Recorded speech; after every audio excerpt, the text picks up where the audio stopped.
hello guys ඉතින් welcome කියලා පිළිගන්නවා අපේ API development lesson series එකට.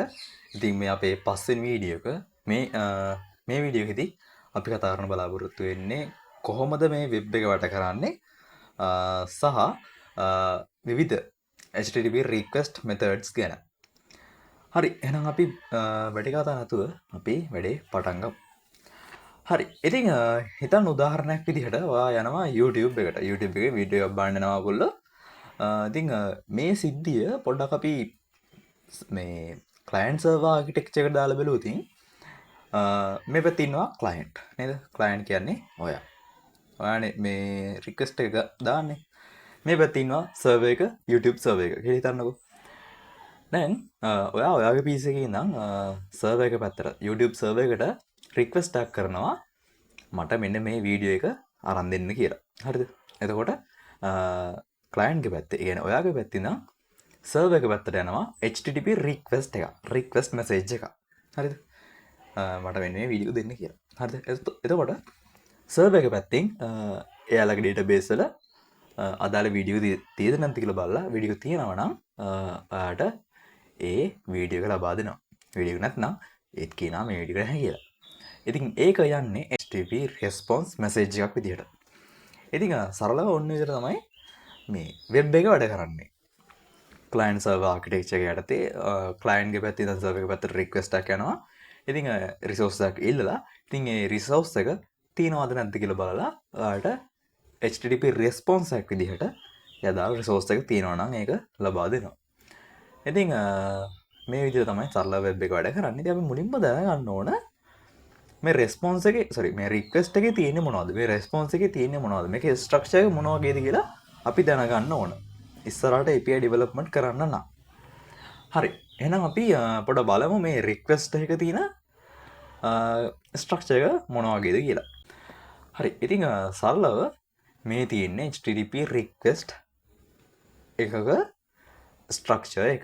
හරිද? පොඩක් බැලුවොත් නම් ටිකක් complex වගේ පේනේවි. ඒත් මම මේක සරලව කියලා දෙන්නම්. ඉතින් උඩින්ම තියෙනවා පළවෙනි line එකේ මේ starting line එක. දැන් මේ කොටස් දෙකකට වෙන් කරලා තියෙනවා. අතරම කොටස් තුනක් තියෙනවා. පළවෙනි කොටස තමයි starting line එක. ඊට පස්සේ දෙවෙනි කොටස header එක. request header එක තියෙනවා. ඊට පස්සේ පහලින් තියෙනවා request body එක. හරිද?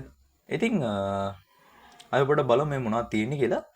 මුලින්ම මේ starting line එකේදී පළවෙනි line එකේදී මෙතන කොටස් තුනක් තියෙනවා. method එක, URL එක සහ protocol version එක කියලා. ඉතින් මේ method එක කියන්නේ අපේ server එකට මේ දෙන command එකක්. හරිද? දැන් උදාහරණයක් විදිහට මෙතන තියෙන මේ HTTP method එක get. ඔයාලා මතකයි මම කලින් වීඩියෝදී get කියන පොඩි සඳහනක් කරා get කියන්නේ මොකක්ද කියලා. අපි තව ටිකක් මේ එකේ අවසානට බලමු මොනවද මේ HTTP methods කියන්නේ කියලා. දැන් මෙතන තියෙන්නේ get. get එකෙන් සරලව අදහස් වෙන්නේ data එකක් ලබා දෙන්න කියන එක. ඊට පස්සේ URL එක. මෙතන දාලා තියෙන්නේ /index.html. සරලව කියනවා නම් මේ කියලා තියෙන්නේ මට මෙන්න මේ index.html කියන ෆයිල් එක ලබා දෙන්න කියලා සර්වර් එකට කියලා තියෙන්නේ. ඊට පස්සේ protocol එක. protocol version එක වලට පේනවා http/1.1. http version එක 1.1 කියන protocol එක යටතේ මට මෙන්න මේ index.html කියන ෆයිල් එක ලබා දෙන්න කියලා මේ කියලා තියෙන්නේ. හරිද?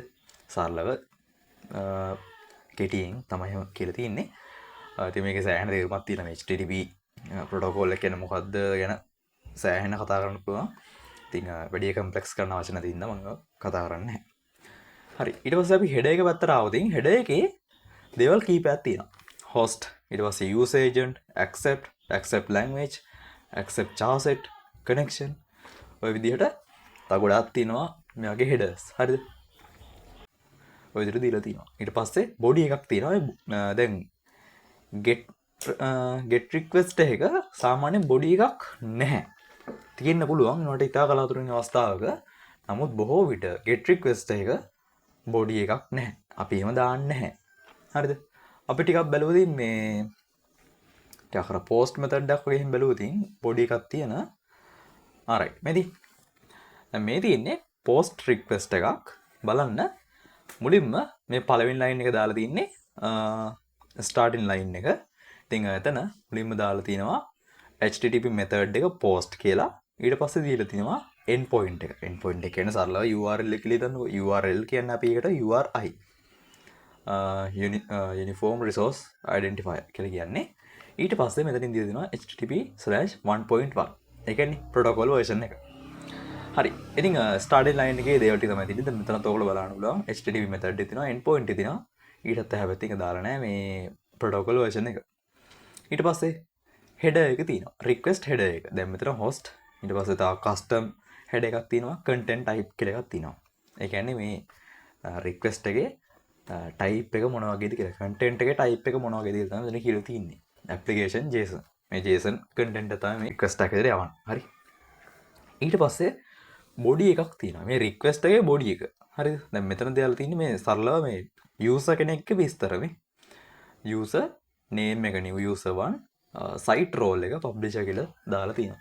ඒ කියන්නේ දැන් මේ post request එකක් මේ යවනවා ඇත්තේ මං හිතන්නේ දැන් මට මේ පේන විදිහට නම් මෙන්න මේ user ගේ විස්තර database එකට දාන්න කියන එක තමයි මේ කියලා තියෙන්නේ.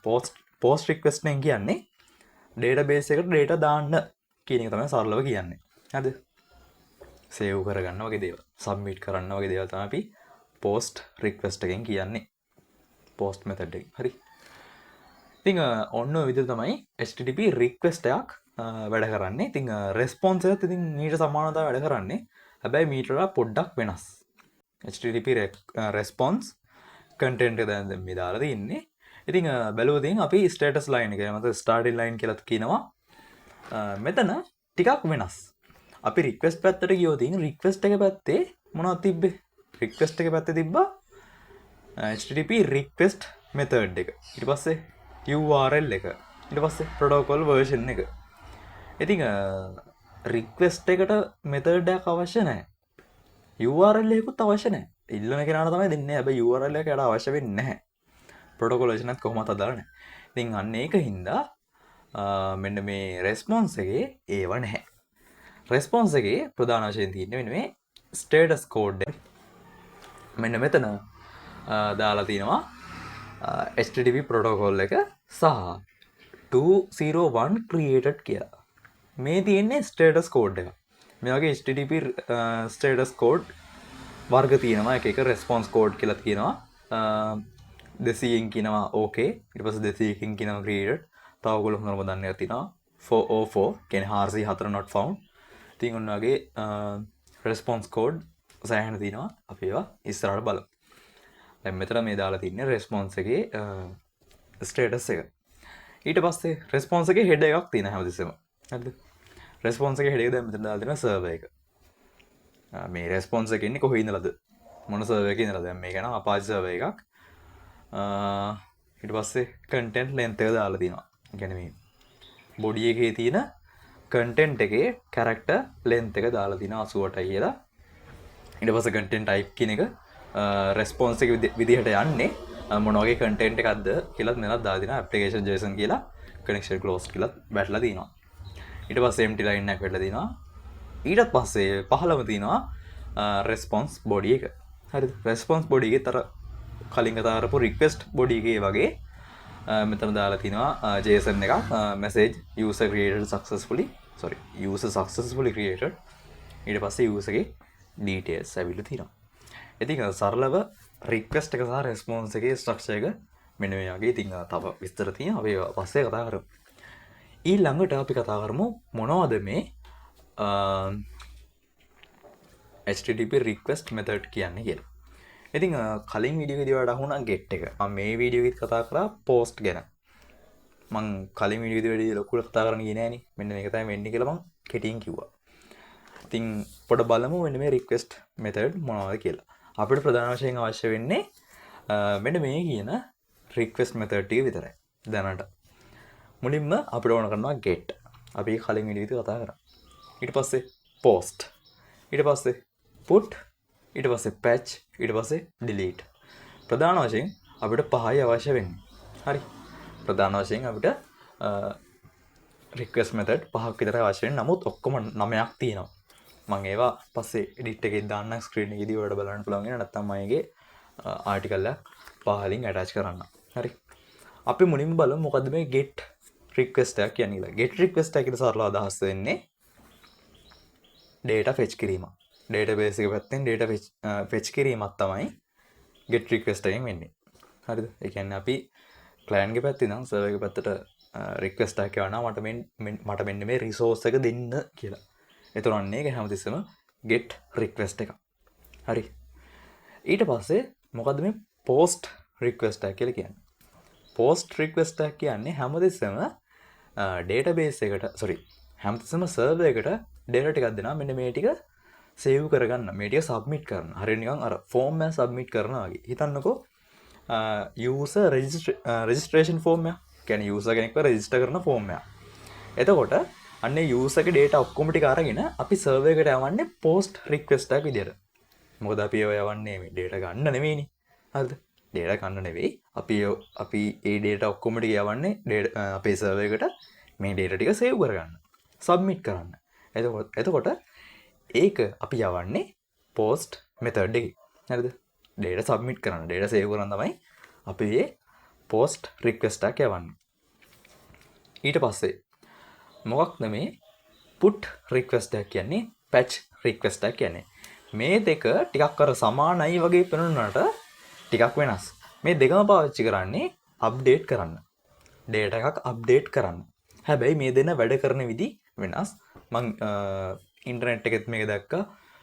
සමහර තැන්වල මේ put request එකයි patch request එකයි අප්ඩේට් කරන්න තමයි තියෙන එක දාලා තියෙනවා. ඉතින් ඔව් අප්ඩේට් කරන්න තමයි එනකොට මේ දෙන්නගේ කාර්යයන් වෙනස්. හරිද? හොඳට අහගන්න මම මේ කියන දේ. put request එකේදී වෙන්නේ මෙන්න මෙහෙම දෙයක්. put request එකේ වෙන්නේ අප්ඩේට් කිරීමක් තමයි. හැබැයි අපේට වඩා විශේෂයෙන් කියනවා update or insert. හරිද? update or insert කියලා තමයි මෙතන වෙන්නේ. ඒ කියන්නේ හිතන්න database එකේ user කෙනෙක්ගේ detail එකක් තියෙනවා. ID එක වෙන, name එක අමල් වෙන පොඩි record එකක් තියෙනවා. user කෙනෙක්ගේ විස්තරයක්. හරිද? ඔයාට ඕන ඒ එක කියන ID එක තියෙන ළමයාගේ නම අමල්නේ. ඔයාට කමල් කරන්න අවශ්‍ය වෙනවා. හරිද? එතකොට ඔයාට වැරදිලා මේ request එකේ යවෙන්නේ ID එක නෙවෙයි ID එක දෙක. ID එක දෙක කියලා user කෙනෙක් නැහැ. හරිද? එහෙම හිතන්නකෝ. ID එක දෙක වෙන user කෙනෙක් නැහැ.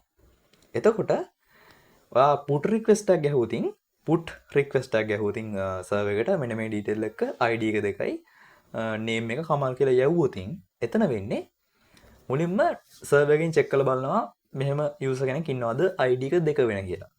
ID එක දෙක වෙන කෙනෙක් database එකේ නැහැ. එහෙමනම් කරන්නේ දෙපාරක් හිතන්න නැතුව අර data එක insert කරනවා. හරිද? අර data එක insert කරනවා. හරිද? බැරි වෙලාවත් හිතන්න මේ දෙක කියලා user ID එක දෙක වෙන කෙනෙක් ඉන්නවා. ඉන්නවා නම් අන්න එතකොට එයා insert මුකුත් කරන්න යන්නේ නැහැ. දැන් data එකක් තියෙනවනේ. එයා කරන්නේ අර name එක update කරලා දානවා. බැරි වෙලාවත් එහෙම data එකක් නැති වුණොත් ඒක update මේ අලුතෙන් insert කරලා දානවා. data එකක් තිබ්බොත් එයා update කරනවා. data එකක් නැති වුණොත් එයා insert කරලම දානවා. අලුතෙන් database එකට අලුත් record එකක් insert කරලා දානවා. put එකේදී මම ආයෙ කියන්න put එකේදී වෙන්නේ data එකක් නැත්තම් insert කරනවා. data එක තිබ්බොත් update කරනවා. put එකට කරන්නේ එහෙමයි. put request එක. patch request එක ඔය අනිත් පැත්ත. patch request එක කොහොමද කරන්නේ? patch request එකේදී වෙන්නේ just update. අපි කියනවා partially update කියලා. මෙතනදී වෙන්නේ දැනට තියෙන existing data එකක් අර යම් කොටසක් විතරක් update කරන්න ඕන නම් තමයි යා මේ patch request එක ගහන්නේ. එතකොට ඔයාලට පුළුවන් patch request එක පාවිච්චි කරන්න දැනට තියෙන data එක කොටසක් විතරක් update කරන්න ඕන නම් ඔයාලට පුළුවන් patch request එක පාවිච්චි කරන්න. put request එක පාවිච්චි කරන්න පුළුවන් ඔයාලට තියෙන සම්පූර්ණ content එක update කරන්න. හරිද? put එක පාවිච්චි කරන්න පුළුවන් ඔන්න මම තුනක් කිව්වා.